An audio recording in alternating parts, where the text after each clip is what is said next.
Thank you for joining the Reverend Dr. Sean Michael Greener, radio host, national pastor, author, and speaker for Sundays with Dr. Sean. Hold on tight.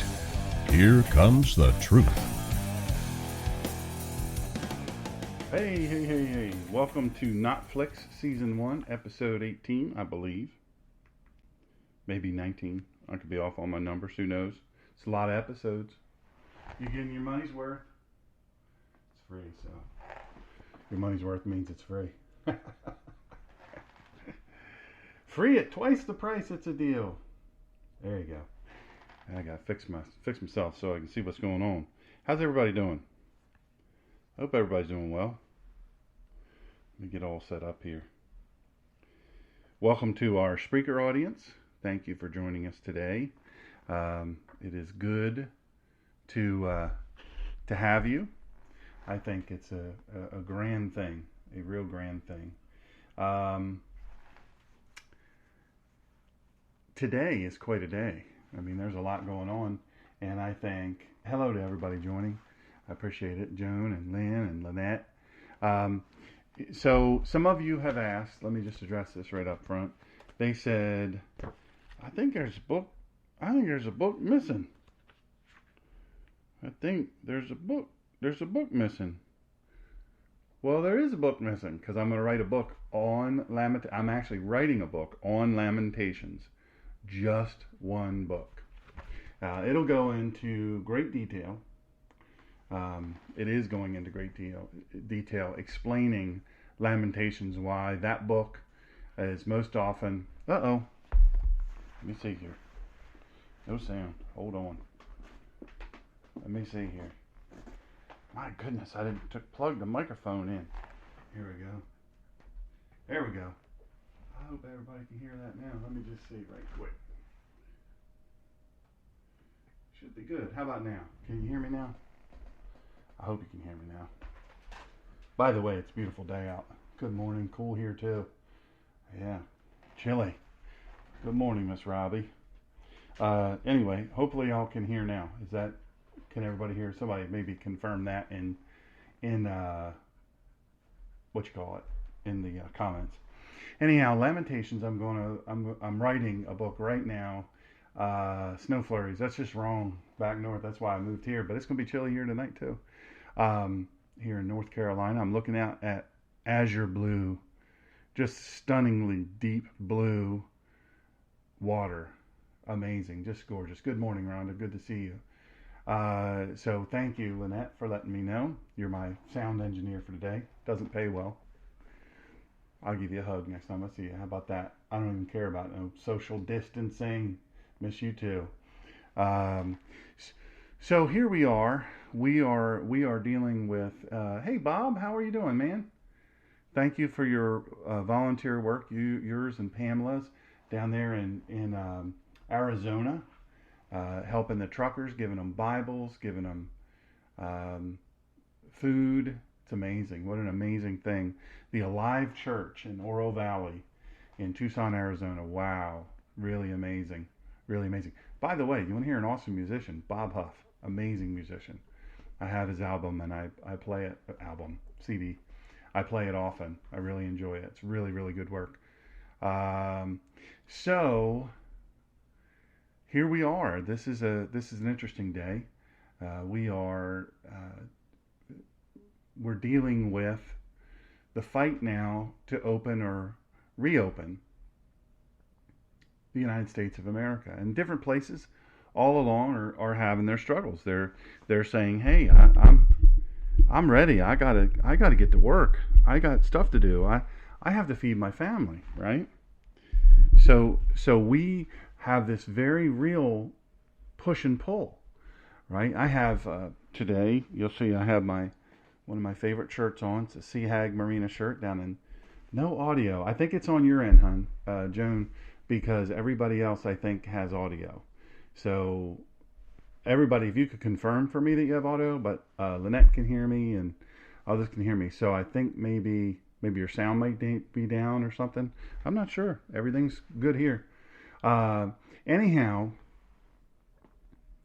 we're in this push-pull where the lament of our country, the hardest time I think we have ever experienced as a country.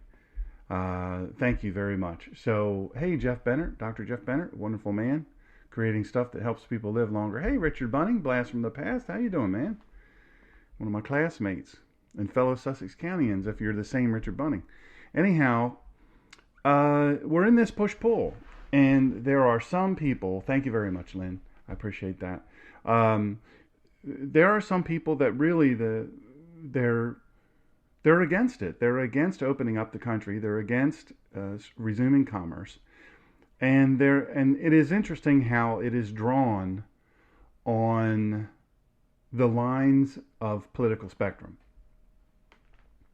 Now, I say that because it seems that there's one group of people who, now there are some stragglers on either side of the political spectrum, but for the most part, the left says, no, we have to stay closed until we have no more cases of COVID-19. Oh, there goes a deer. There goes a baby deer. Good lands right in front of me. Ha! Look at him go. Stay off the road, babies. Make your way into the... Oh, there goes another one. There goes another one. Y'all, if you could see this. Remember the other day? I took pictures. I posted them on Easter Sunday, I think it was. A whole family of deer just ran right across the road. Right across in front of me. Right in front of me. I love that. All does, I think. But beautiful. I love how they jump the concrete driveway. They know that they don't do well on concrete unless they panic. And when they panic, they try to stop on the road and they skid. They don't have any concept of cars, but that's pretty cool. They jumped over. That driveway's got to be, my neighbor's driveway's got to be 15 feet.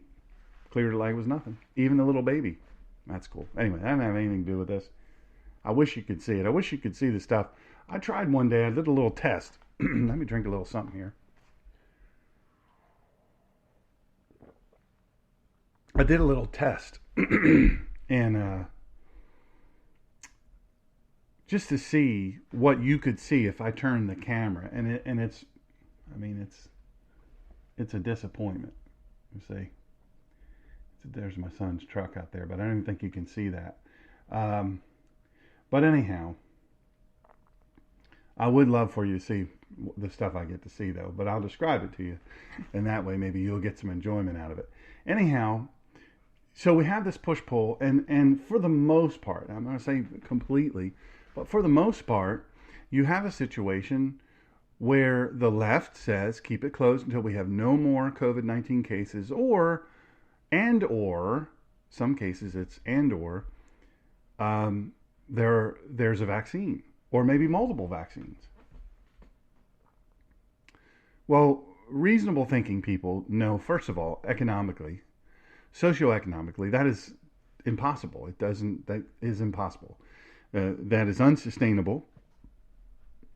Can't do it. Businesses like, hey, Moria Stein, businesses like Sea Hag Marina down in Steinhatchee, Florida, they're a small business and they depend on people, and getting out on the water, getting in your boat, going fishing, science is proving, they ridiculed the president. They ridiculed my buddy, Dr. David Friedman, when USA Today, he said, hey, sunlight, vitamin D, naturally occurring vitamin D, zinc, good for you. Get out there and get after it. Oh, come on, please. The president's telling us to inject Lysol into our veins and our lungs and put light into our lungs. Turns out that's a real thing. But you know what they never do? They never apologize. The left never apologizes. They never once go, you know what? I don't like the guy, but we were wrong. We were wrong. We weren't telling the truth here, and that's not good. We shouldn't have done that. And you know what? We admit when we're wrong, but they don't ever do that. Never, ever do they admit that. And so here we are at this push-pull of open the country, keep the country closed. We know as reasonable thinking people, economically, we cannot do that. It's unsustainable to keep the country closed. We also know that you cannot preserve all of life so that there are no deaths in order to go back to work, in order to resume reasonable activities among the men and women of the United States of America. You just can't do it. It's not functionally possible. So you say, well, what is my options? What are my options? Well, the option is, good morning, Jeannie. How are you? They have to be open. You say, well, the left says, well, we're sacrificing human life. If it just saves just one life, why wouldn't we? I mean, don't you care? Right? So, yeah, I care. I care about life. I care about all of life. I care about life in the womb all the way up to natural death. I care about all of it. I find it extremely curious that nobody's dying of heart attacks, nobody's dying of strokes, nobody's dying of cancer. Everybody's dying of COVID-19 because the money's into it. We've talked about that before. I won't beat that to death now. I was open because you have an awesome governor. So, hey, JP, good to see you, bro. So the issue here really is, and this is, I mean, let's be honest, the issue really has a lot more to do with election possibilities, restrictions. Can we do mail-in votes? We know that mail-in votes typically favor the left. One, because they cheat. Two, because history shows us that when it's mail-in ballots, usually the mail-in ballots, usually the left, except for military typically, military members, because they're overseas, they're on post, they're deployed, and so they have to do mail-in. So, and they're predominantly conservative. Despite the Obama administration's really strong effort to try to liberalize the military, it just doesn't work out. It just doesn't work out. Liberalizing the military is the way that it is for a reason, and it doesn't function within the liberal ideology. And so you have this push-pull, and you have all this stuff going on, and you have all these questions and things. What's true, what's right, what's accurate. And then you have these fact checkers, you have the fact checkers. You're right. At first, the end game you thought was the economy, JP says, but now we see that it's the election. True. Absolutely true. It is the election. That's the goal. You say, well, would people really exploit this to get President Trump out of office? They don't even care who they're putting in office. Let's be honest. They're putting in a guy clearly with mental deficit, and he's got problems. He's got real problems. In addition to the mental deficit, he's got real problems with touchy-feely and other things of that nature, and truthfulness, quite frankly. So, but it is the election, and they'll do anything to get President Trump out. And the thing is, I've said this before from this very microphone, it's not about him as much as it is about you. And it's very easy to, hi Diana, how are you doing? Good to meet you and your husband the other day at the vet. It was awesome to meet you both. So you have this situation where their objective, their goals, their objectives are really get Trump out. Orange man bad, Trump bad, mean old Trump, whatever. So they don't care what it costs. So when you say, come on, let's apply some reason here. Well, they don't apply reason. The left doesn't apply reason. We know that they don't. They have this bias. Their research bias is very, very strong towards whatever confirms. It's called confirmation bias. Whatever confirms their belief, their end goal. And it all starts with Saul Alinsky, The Rules for Radicals. It's a little tiny book. Don't pay for it. You can get it for free online. Don't put a dime in that dude's, he's dead, but avowed Satanist and other things. He's just dedicated the book to Lucifer. Anyway, this is their thing, and they do the tenets of Rules for Radicals. That's what they do. So here you have all of these business people desperate to open. Now, we know that most business people, most small business owners, typically are relatively conservative, Fiscally, they're relatively conservative. To some degree, socially, they're relatively conservative.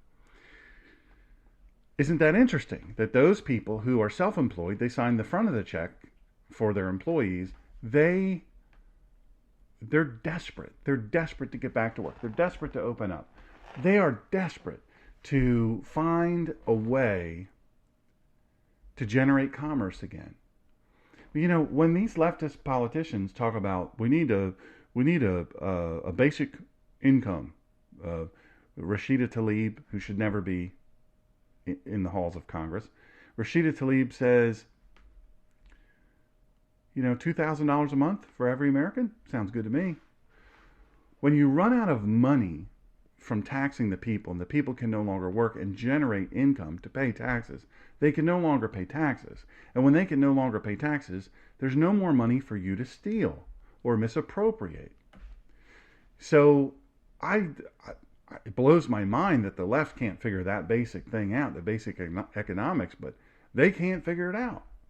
And they never have been able to figure out. So here we go. So this is the Lamentations of our time, right? We're looking at Lamentations. And again, I'm going to say, you guys, my book is The Bible Summary for Real People. And wrote another book before that, did a nationwide book tour. Excellence Killed the Church, How Mediocrity is Destroying America. Both available on Amazon. Both super inexpensive. This is the better book of the two, although you'll understand me better if you read Excellence Killed the Church first. It's a very controversial title, and it's a very controversial book. But if you read it, you'll see. So anyway, and really sharp people have said, hey, they've called me up, sent me emails and this and that, and they've said, Dr. Sean, I don't see a book called Lamentations. And I say, no, you do not see a book called Lamentations. Good, fine. Awesome. Now I know people are really digging in, reading the book. And that is because, as I said at the outset, I'm writing a book specific to Lamentations. Why? Because I think Lamentations is probably one of the most important books of the Bible. It's also one of the most overlooked books of the Bible. Let me drink from my United States Navy cup.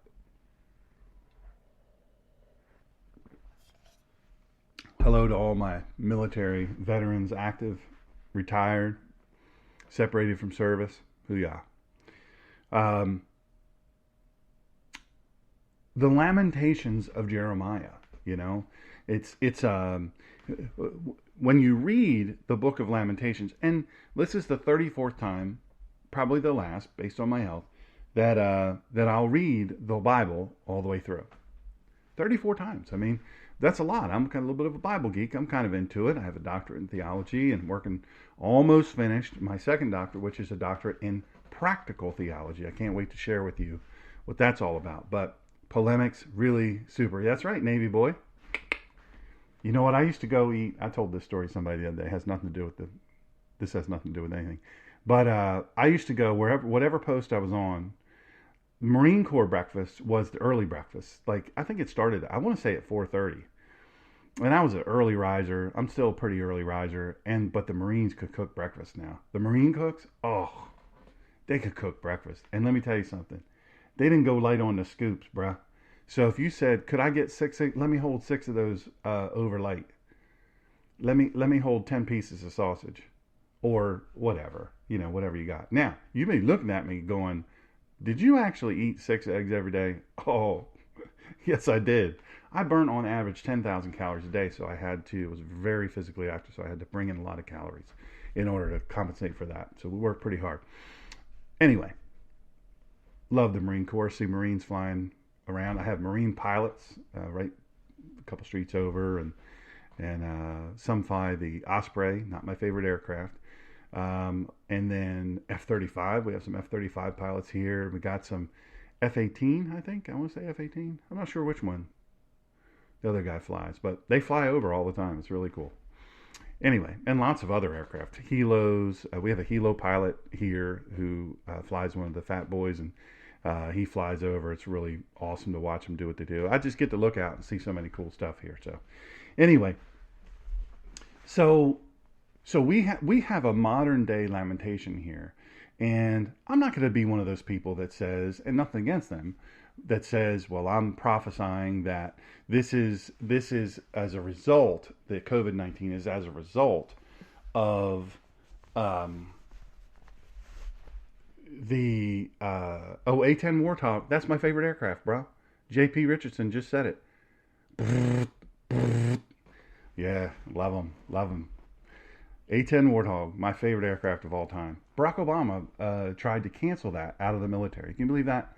Our most effective aircraft in the Middle East, and he tried to cancel it. Wonder why. Wonder why. Hoo-yah, yeah, NAS Pensacola. Well, you have the Navy Blue Angels. So, anyway, so I'm not going to say that it's punishment for anything, although we know, from history, we know that sometimes bad things happen, and God says, hey, I'm trying to get your attention. We don't change when we see the light. I say this all the time. We don't change when we see the light. We change when we feel the heat of the torch. When we start to feel that burn, that's when we change.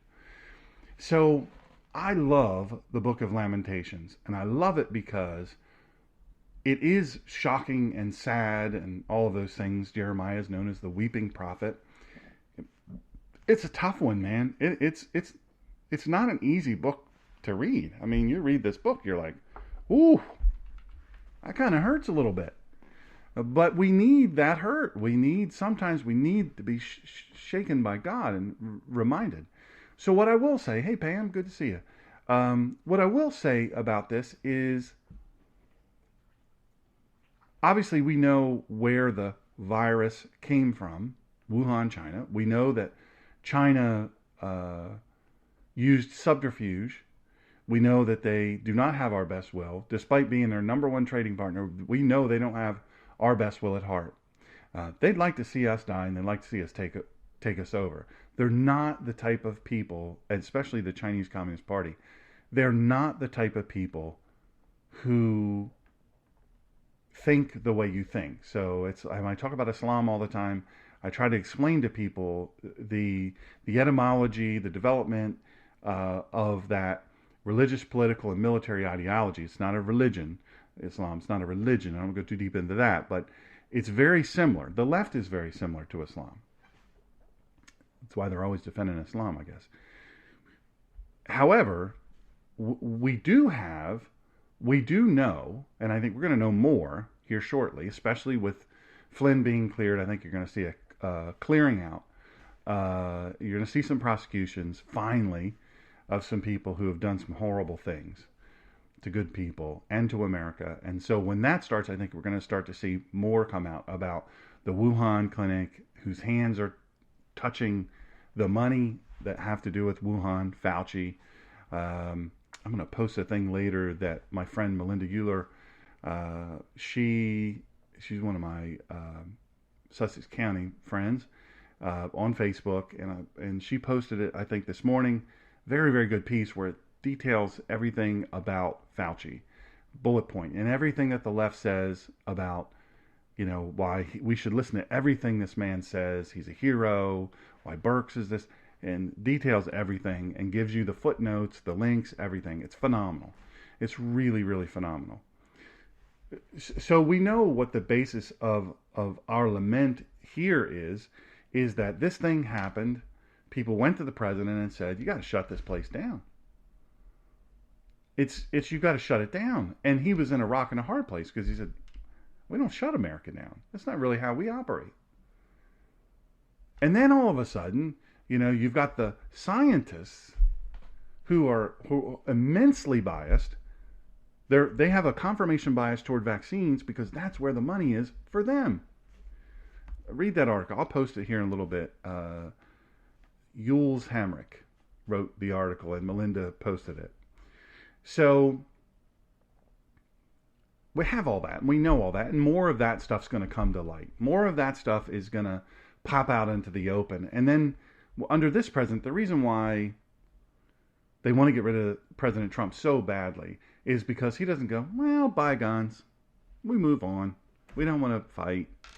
That was a mean thing you did, but no, he's going to get to the bottom of it because they've destroyed temporarily, and I say temporarily because I know it's coming back bigger and better than ever. So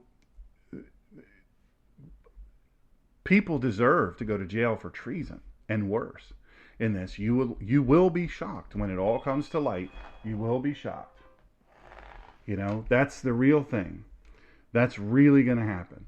So we've got that, the lamentation, the lament, the modern lament. Now, we sit in our homes. We're pretty comfortable, most of us. Some people aren't, though. There's some people sitting in their home that are, yeah, that's great you sent me $1,200, but I need more than $1,200 to live on in a month. I need a lot more than that. It's nice of you to do that. I really don't like you sending that money to the Kennedy Center and trying to fund Planned Parenthood and all this stuff that Pelosi and Schumer tried to do. You have to be able at this time to look at Pelosi and Schumer and Schiff and that whole crowd and see this is part of their objective. Their objective is to crush this economy and therefore crush the president. They've tried everything to get the guy. Let's try crushing the economy. You say, well, would they really do that? We look at Lamentations in the Bible. Look at some of the horrible things that were happening in the Bible. I want to read you something quick. Now, this is a preview. You haven't read this. Anybody that has my book, this is not in the book. There's going to be a book just about this.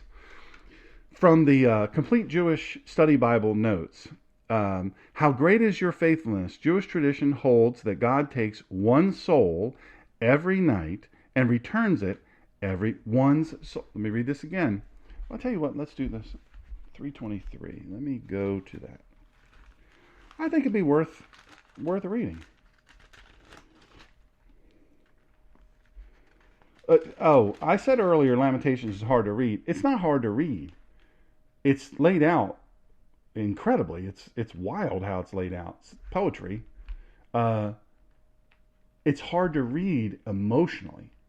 Not physically hard to read. It's structured beautifully, but emotionally it's a very difficult thing to read. When you read it, you'll see. Verse 23, 323, we'll start at 22. The steadfast love of the Lord never ceases. His mercies never come to an end. They are new every morning. Great is your faithfulness. The Lord is my portion, says my soul. Therefore, I will hope in him. So we have this Jewish tradition, Hebrew tradition, says that God takes everybody's soul, believer's soul, every night and returns that soul every morning.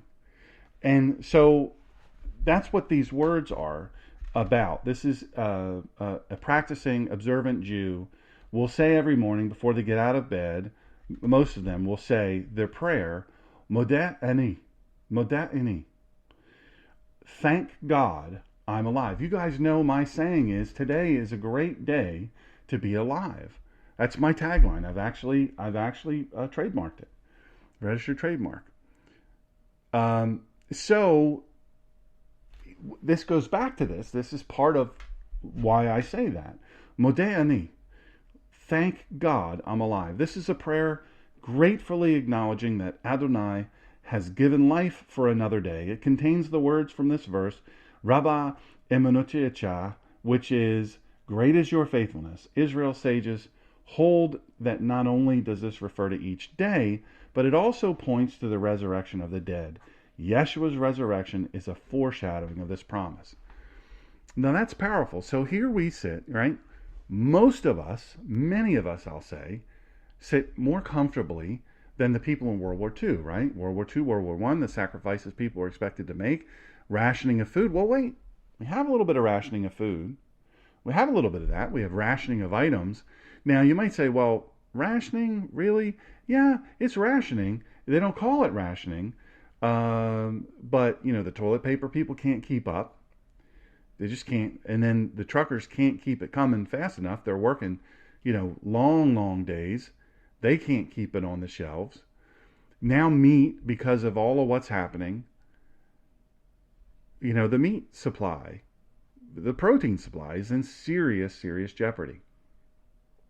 All these people have jobs, these are all people that pay taxes, all companies that pay taxes.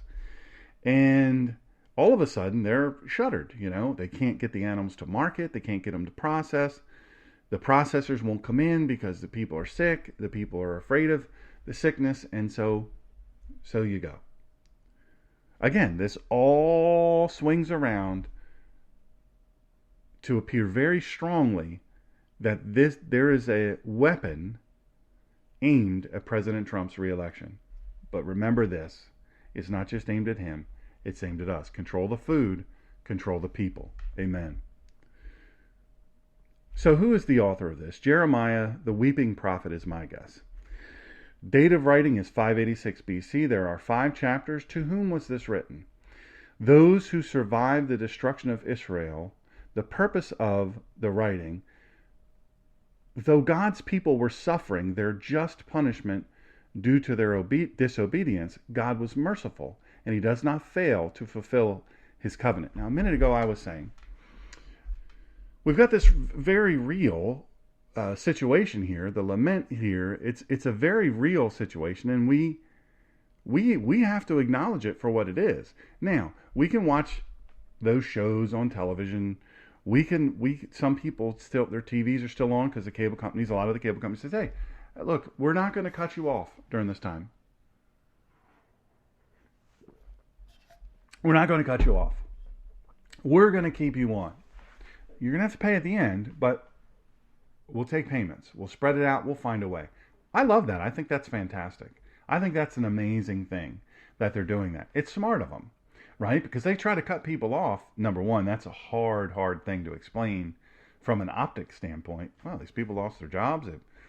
30 million people out of work.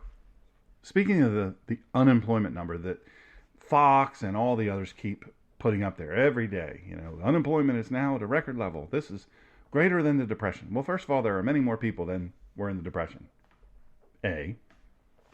So you've got per capita to consider.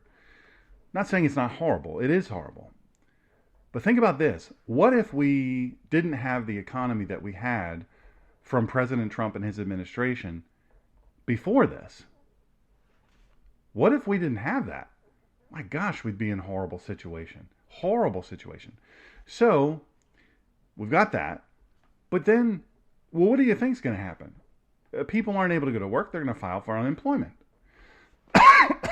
Excuse me. So the lament here is manyfold, right? Manyfold. Coming from many different directions. So the unemployment number is going to be high. And every time they repeat it, for Pete's sake, people, of course it's high. When this country opens up, that number is going to go precipitously lower. Now, there's some people that are getting the unemployment who their employers are going to call them back and say, hey, we're ready for you to come back to work. And they're going to say, I'm nervous. I'm nervous. I don't feel like it's safe. Meanwhile, they're getting $600 more than they were getting coming to work. So they say, I don't feel like I'm going to, it's not safe. It's not safe. I'm just going to stay here, right? And then mysteriously, they're going to feel better about coming back to work and the safety and the efficacy of it when they run out of money. The question is, what happens? Does the employer look at that person and say, so you've worked here for 5 years. I've never failed to pay you a paycheck. At my own personal sacrifice, many times. I've tried to give you the best benefits I could give you. I've tried to give you the best work environment I could give you. Done the best I could do. And you get a chance to make a little bit more money sitting at home, and it screws me over. Screws all of us over. For a little bit more money. It's going to change the dynamic of the employer-employee relationship. Inexorably, you are not going to be able to recognize the difference. You say, man, that's really negative. Well, that's one of the laments. Listen, when you're disobedient or you're dishonest, when you're self-focused and self-absorbed, there's a price there. There's a price there. So this is part of the lament. This is part of the lament here. But here we go back to the lamentation of Jeremiah, and we have, I wrote this, the lamentation, this is, you guys will see this in the next book. The Lamentations of Jeremiah read like an account of a prophet's broken heart. I understand Jeremiah's broken heart from both sides of the story. On the one hand, I am the preacher pleading for people's obedience and understanding. On the other hand, I am also the sinner who knows the truth but does not always act upon the truth. The Hebrew title of this book is Echa, which is Ahau. The Lamentations of the prophet Jeremiah speak to the grand and sustained effort rewarded with no success evident in his congregation's behavior, and yet history tells us his words, God's words in his mouth, did not return void. Lamentations 2:14 and 15. This is from the New American Standard.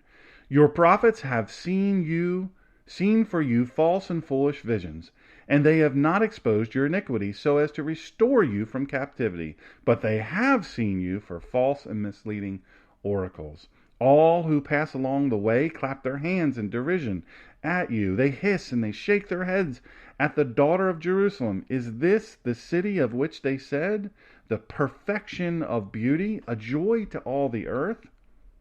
Jeremiah speaks to the temptation of slick-tongued preachers that led the people astray without addressing their need for repentance. The modern world is much the same in its propagation of prosperity-only preachers who eschew words like sin and repentance in lieu of purpose and overflow. In the process, our schools, cities, and even our rural areas struggle with drugs, teen pregnancy, and high crime, and those who do not believe in Christ say, "Oh, how the mighty have fallen." Aren't you the same people who are called Christians, yet you're pregnant, you're in jail, you're sinning, you're hypocritical? The people of Judah laid down their disciplined obedience to God and picked up ruination. While obedience isn't always fun, it is always a prerequisite to anything good from God. That's my introduction to the book that will be coming out as soon as we get it finished. Now, I want you to understand that Scripture, when you read Scripture, and believe me, 34 times is not a large number of times. I know people that have read the Bible 100 times, 100 and more. Word for word, every letter. So, that it's not that many times, but I want to say to you, I want you to understand that we can learn a lot from Lamentations. We can learn really critically important lessons. Now, this book, I want you to understand, is most likely it was written to be read or sung, prayed in a sort of a, if you've ever heard a Hebrew liturgy, so in that voice, in that way, that's the way it was written, to be read or prayed that way. So it's important to know kind of what's behind it. Now, the English Standard Version Study Bible extensive notes call Lamentations a neglected book, and they're right. It is a neglected book. And you might think, well, yeah, you neglected to put in your book. Well, I did that on purpose. And I'm going to make, by the way, lest you think I'm going to make you buy another book for the same amount. It won't be. It'll be super cheap. I'm trying to work out a way that I could distribute it for free. Right now, I haven't found that. So I'm trying to figure that out with the marketing people. So the Book of Lamentations is a collection of laments or melancholy dirges for a ruined society.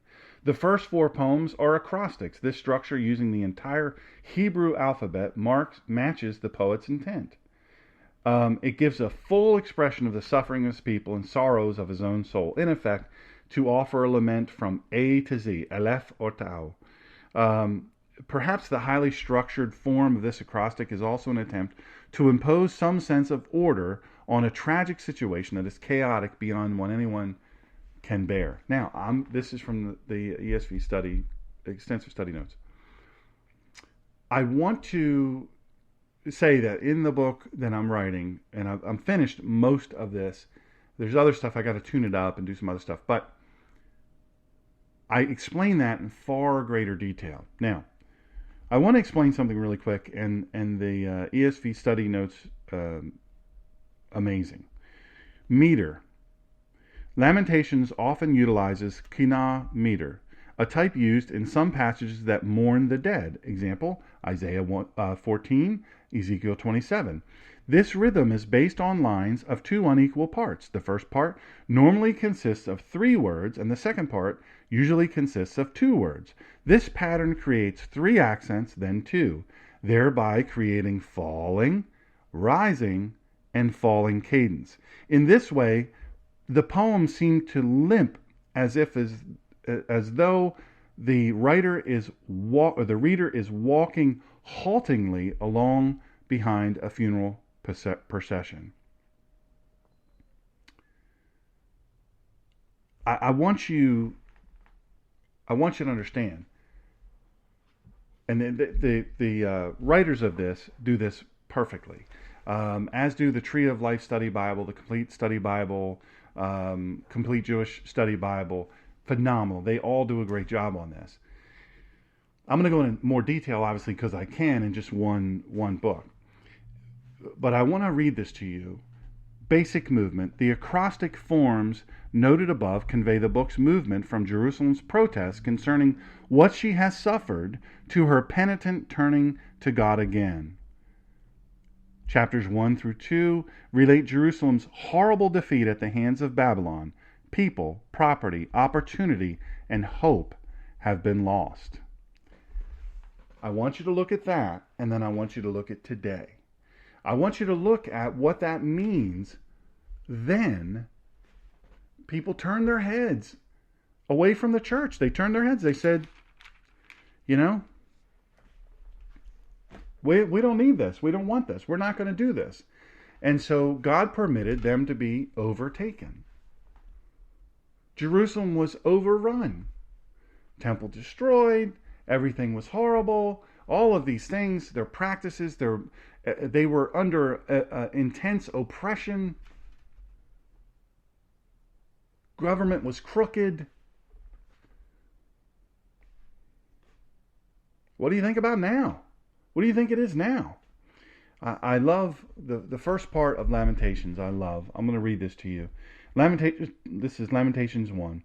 How lonely sits the city that was full of people. How like a widow she is become. She who was great among the nations, she who was a princess among the provinces, has become a slave. Now this is a devastating failure of potential. America is the same. My friends, America's the same. We have this amazing potential. And at different times, we have realized that potential in some degree. Along come President Donald J. Trump. This place is falling apart. Some people didn't realize it, but some people, many people, ironically on the right, very aware of what the first 4 years were devastating. The second 4 years of the Obama administration was excruciating. Just excruciating. And I just don't know that. I don't think everything will come to light, but I think a lot of things now will come to light. I believe that Lieutenant General Flynn's dismissal of his case, I believe, is going to be the start of some tough times in America. Why? Because our highest and greatest institutions are going to be shown for the rot that they have. Many people within those institutions are going to be exposed for evil that they are. Going all the way through different organizations, the WHO, the NIH, all of these different things, the interest of public health. You say, well, come on. Why do you think the President Barack Obama, when he was president, why overturning 1/6 of the American economy in ruining the American healthcare system, why do you think that was so important to them? Man, you control the health, you control the people. Who lives and who dies is a powerful, powerful strength. That kind of was going on here back in this time. And Babylon's just, the whole thing blew up. Jerusalem was the city of light. It was an amazing place. It was princess among the provinces, and now it's become a slave. America, these stimulus checks that are going out, you understand who we're borrowing that money from. Yes, stunning as it is China. We are borrowing the money from China, the very people that brought us this horrible, horrible thing. I don't believe we're without hope, my friends. I really don't. I do not believe that we're without hope. I would say that we were without hope if the president was a different person, if the administration was inhabited by different people. I would say that. I would say that, well, it's over. Arm up, fight to the end, be prepared to die. I would. I mean, it's that bad. This is a bad situation. And lest you think that we're not going to experience some of that, we absolutely are. If you think it's bad now, wait until the checks get cut off.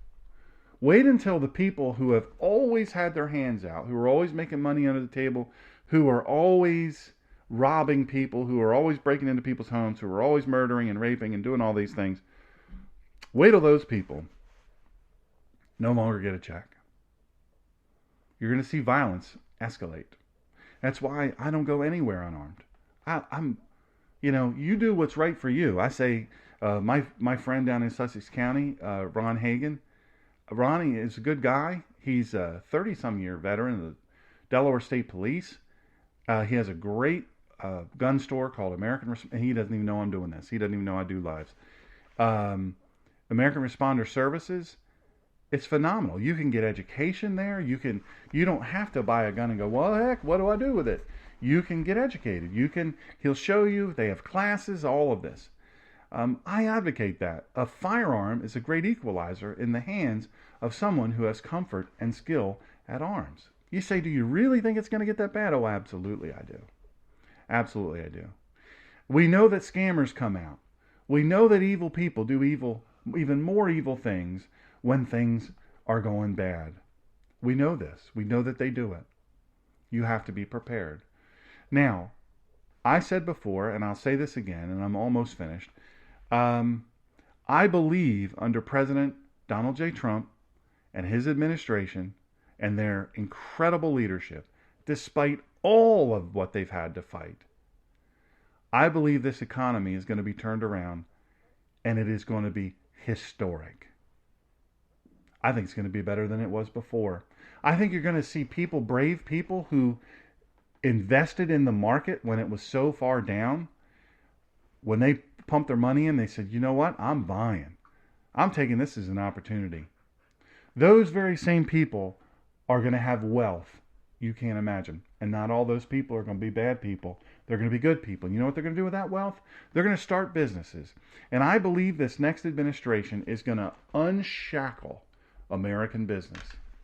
I believe if we can win the House, if we can win a majority in the House and the Senate, you say we had that before, that didn't go so well. I believe if we can win the majority this time, I've got news for you. People are going to go to jail. I've got more news for you. Not only are people going to go to jail, but you're going to see American business, American enterprise, American innovation unleashed. And I'm going to tell you one more piece of news. You're going to see the churches. I said it. The churches in America. The Bible-believing churches. The places of faith. The ones that were so maligned under President Barack Obama. The ones who, the fear mongers who said, no, you can't even sit in your car 6 feet apart. Listening on the radio to the preacher on Easter Sunday. You better believe I was there, honking the horn and whatnot, and shedding a few tears. I miss my church people. You got to be smart. Whatever this thing is, I don't believe it is what they say it is, but I believe the president is on to them. I don't think the president trusts Anthony Fauci like you think he trusts him. You'd be surprised. The president is not super pro-vaccine. Look at his history. Look at his family. None of them smoke. None of them drink. They eat healthfully. He doesn't eat as healthfully, but by God, he's 73 years old. I used to say this about my mom. She is 89 years old. She can eat what she wants. Smoke them if you got them. It's their business. But I'm going to tell you this. I believe that the church is going to play a much bigger role than ever before in the self-governance of the greatest country, the greatest idea, the greatest birthing of freedom that ever happened on this planet. The greatest gift of God, our liberty and freedom through salvation. The next greatest gift, I believe, is what has been given to us in the United States of America. We took it for granted. So did the people back when Lamentations was written. In that time frame, they took it for granted. Through the ages, we've taken it for granted. People have taken it for granted. People have said, I'll do what I want to do. I'm too busy to pay attention to politics, some people say. Well, I don't do politics. I leave that for the experts. We realized how quickly self-governance is the way to go. The Constitution, the Declaration of Independence, the Federalist Papers, let me tell you, familiarize yourself with them. They have been cast aside. They have been said to be penned by old white racist men. Well, here's a newsflash for you. They were men of faith. And they said, without God in the institutions of this country, this great land, freedom dies. We've seen this happen. The greatest scream and yell from the left during this time was, we must keep the abortion clinics open, but keep the churches closed. The very same party that put on the floor of their Democrat convention, let's take God out of any mention that we have here. Let's de-God the Democrat Party. For 4 days, they tried to do that. The mention of God barely survived. These are the people that we're fighting. These are the people that we're fighting. These same people who say it's admirable to cut a baby into pieces and suck them out of a woman's body and sell the body parts. This same party says it's okay, in fact it's admirable, to let a baby be born. And if for whatever reason you don't like the baby, you can kill the baby and sell its body parts. They're as evil comes. There's so much of it that we look at it and we say, I can't really believe that's true. It's the same thing with what's going on, with what happened with General Flynn, with what happened with Kavanaugh, with what's happened with all of them. The evil, dirty dealings. You say, well, you're only mentioning Democrats. There have been some Republicans that have done some evil, dirty dealings. But guess what the Republicans do? The conservatives police ourselves. We say, hey, not gonna stand for that. You'll pay for this. In closing, I want to say this. One thing about the shooting in Georgia where the young man was murdered.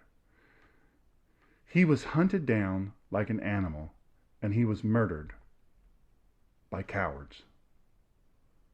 That's my answer to that. What I've seen thus far, I've talked to some people down there who are very close to the case. I'm trying to get more details on the goings on, what happened with the exchange. It doesn't matter. The kid was just running in a neighborhood he's got every right to be in.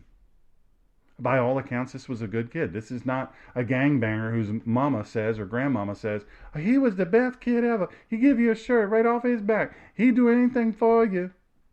They always say that. They always say that afterwards. And there turns out they're gangbangers. Trayvon Martin, great example. My goodness, he was wanted in 40, connected to 43 burglaries. By opening his backpack, they cleared almost all those burglaries. And a little fact you don't know. When they rolled his dead body over and they opened that backpack, they found burglary tools and stolen items that cleared almost 41 burglaries. This kid is not that guy by all of what we are able to know thus far. I don't know why these men did it, but I believe that they should be tried by a jury of their peers. They should be found guilty, and they should pay with their lives. And oh, by the way, whatever money they had should be taken from them and given to that family who has lost their son. You say, well, wait a second, conservatives, they're racist. I think this is only a racist thing. I don't know what their motivations were, but I think it was only a racist thing in the men involved, the father and son that were involved. I don't think it's a racist thing.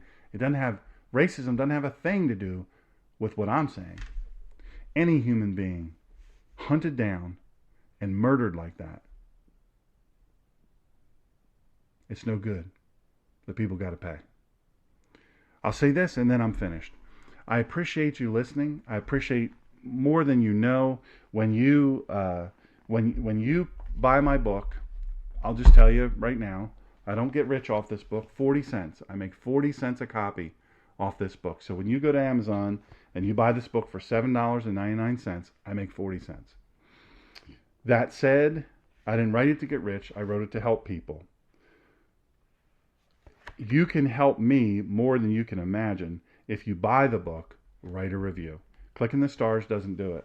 I know that people think, I don't write things. I'm nervous. Write what you think of the book. Write what the book meant to you. I will tell you, it makes a huge difference. Because at a certain point, if a book doesn't have enough reviews, it falls to the wayside.